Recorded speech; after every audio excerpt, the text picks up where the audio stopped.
there is waste that it produces. That is how we've been actually going through.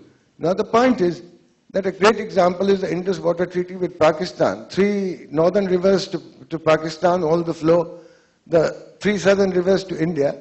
And what this treaty did is finish off 3 rivers. Instead of having base flows on every river and keeping the same quantum. And what Lahore had to do is bring in all this water from the Chenab to the Ravi. Although the Ravi flows from Lahore, it doesn't have any water.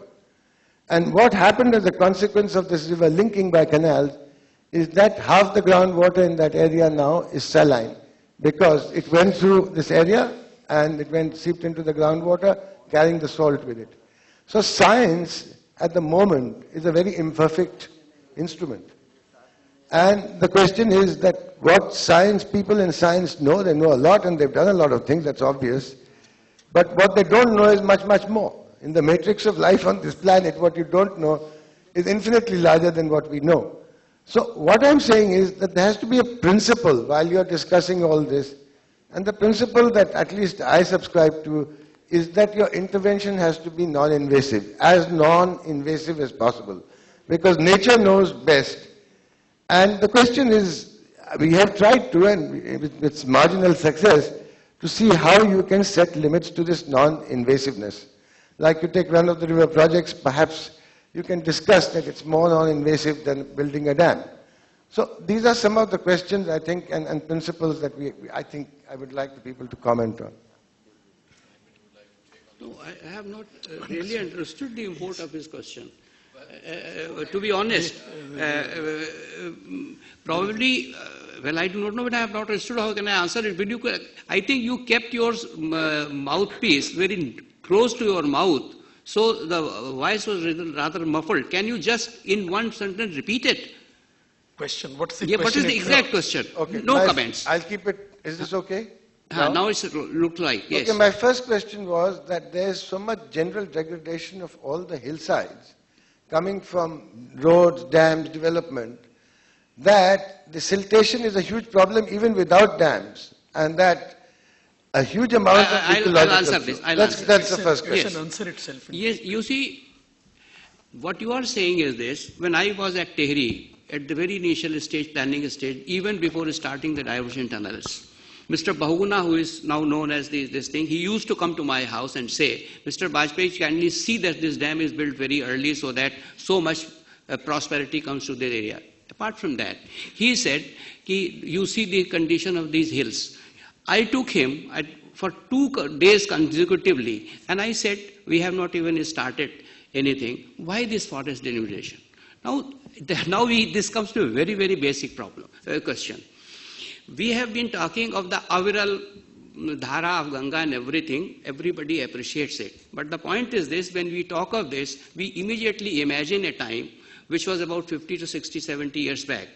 Leave apart that. In 1947, the figures which are known, we were 350 million. Now we are 1200 million.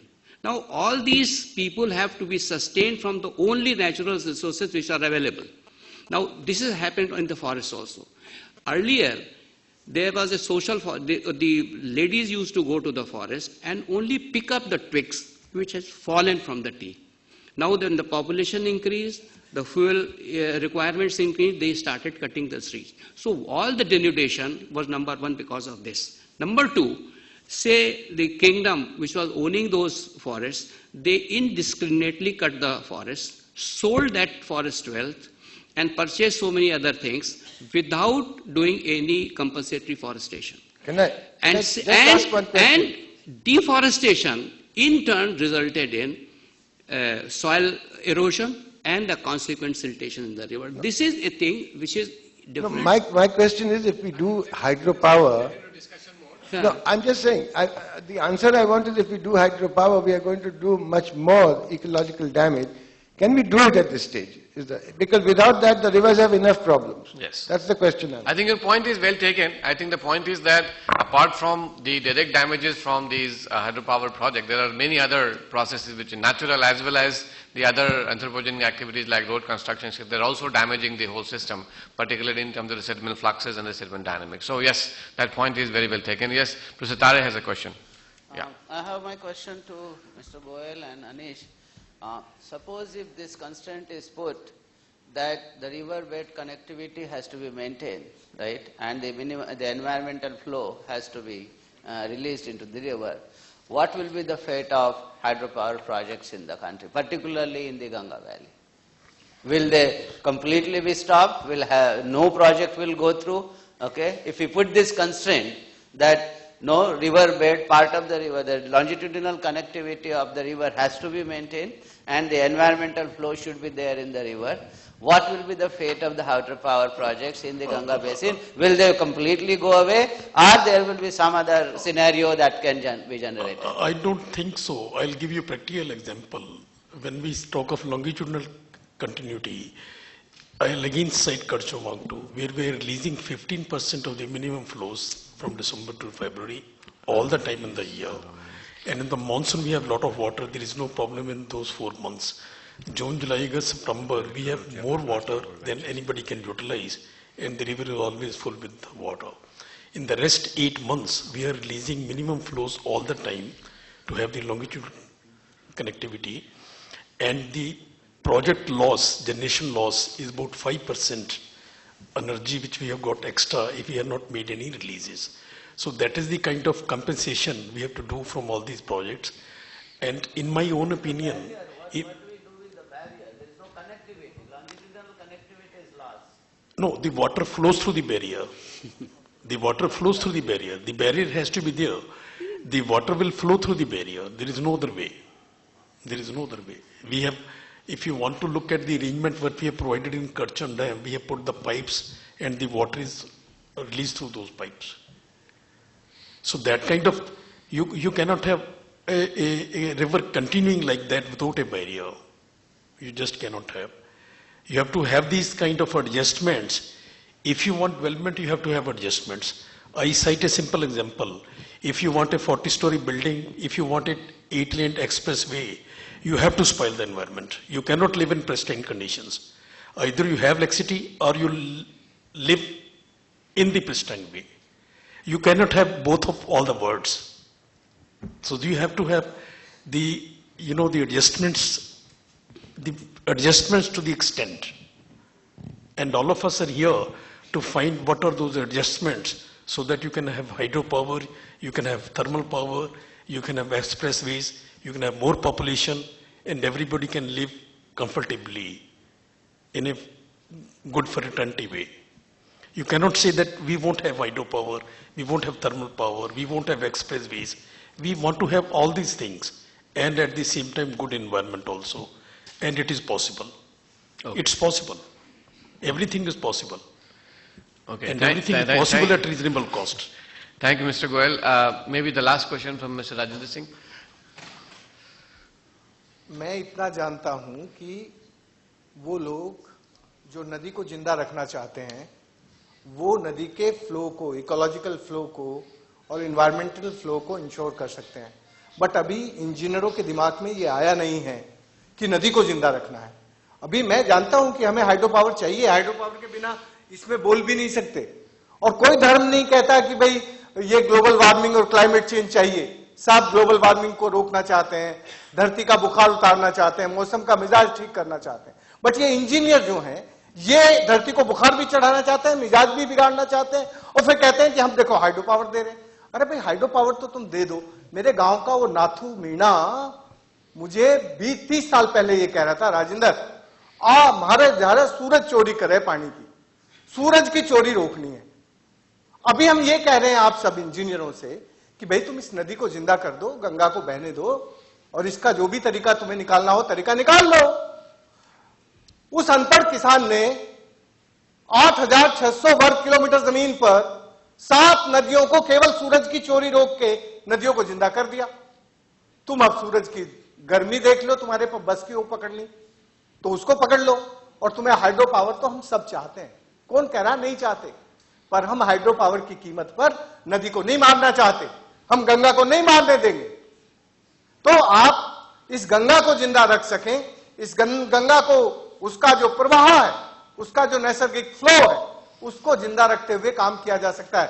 Bharat जो कह रहा था, भरत जुनवाला कह रहा था, मैं कह रहा हूं कि गंगा में यदि 1-2 डैम से ही तुम्हारा काम चल जाए, उसी को चला लो, गंगा के लिए थोड़ा बायस कर लो, थोड़ा उसके लिए पक्षपात कर लो। मैं जानता हूं देश की सारी नदियों को जिंदा करना उतना ही जरूरी है जितना गंगा, लेकिन फिर भी गंगा को भारत की एक ऐसी ए श्रेणी की नदी मान के, जिससे दुनिया को दिखा सको कि हिंदुस्तान में ऐसी नदियों का भी पानी है।